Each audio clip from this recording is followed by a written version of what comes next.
Hello friends, welcome to Creative Medicine. In this lecture, we will learn about. Hello friends, let us now learn some important points about spontaneous or primary bacterial peritonitis. Spontaneous or primary bacterial peritonitis. Here there is peritonitis is done. In this peritonitis is present without any apparent source of infection. You cannot see any source of infection, but without any apparent source of infection, if you see the peritonitis, then it is primary or spontaneous bacterial peritonitis. This most commonly occurs in cirrhosis of liver. It occurs in cirrhosis of liver. It can be due to hematogenous spread, but the cause is actually unknown. But actual cause is unknown. What is the most common organism? It is most commonly caused by Escherichia coli, and even others, like it can be caused by gram-positive organisms like streptococci, enterococci. You can see these in them, and even pneumococci can also be advocated.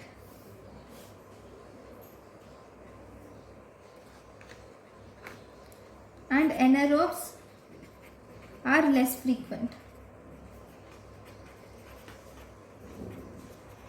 And if secondary bacterial peritonitis is present,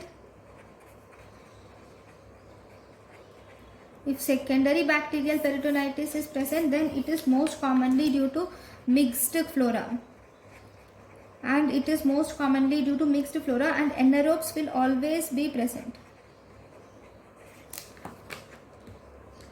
Then, what is the diagnostic criteria of primary bacterial peritonitis? Diagnostic criteria is presence of more than 250 polymorphonuclear cells per microliter is diagnostic of primary bacterial peritonitis. Once you have diagnosed primary bacterial peritonitis, what about the treatment? Treatment is you should start the patient with empirical therapy. Okay, you can give third generation cephalosporins like cefotaxime. Third generation cephalosporins like cefotaxime can be given. You can also give broad spectrum antibiotics can be given. Broad spectrum antibiotics like penicillin B,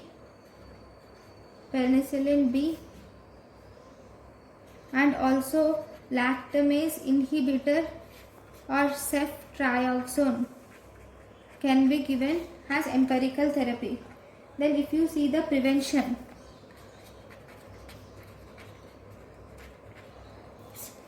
so this spontaneous bacterial peritonitis has a high rate of recurrence. Because of this high rate of recurrence, that is, if in 70% of cases recurrence occurs in almost within 1 year. So if you see, the antibiotic prophylaxis will reduce the rate of recurrence. Antibiotic prophylaxis will reduce the rate of recurrence to less than 20%. Okay, now what are the drugs used for prophylaxis? So what are the drugs used for antibiotic prophylaxis? We can use drugs like ciprofloxacin, norfloxacin can be used, and we can use trimethoprim, sulfamethoxazole are the drugs which are used. Okay, next, the next important thing is about the hemorrhagic ascites. In hemorrhagic ascites, the main criteria is the red blood cell count of hemorrhagic ascites should be more than 10,000 per millimeter cube. Okay, so these are the important points about the spontaneous bacterial peritonitis. Thank you for watching. Thank you and thank you for watching.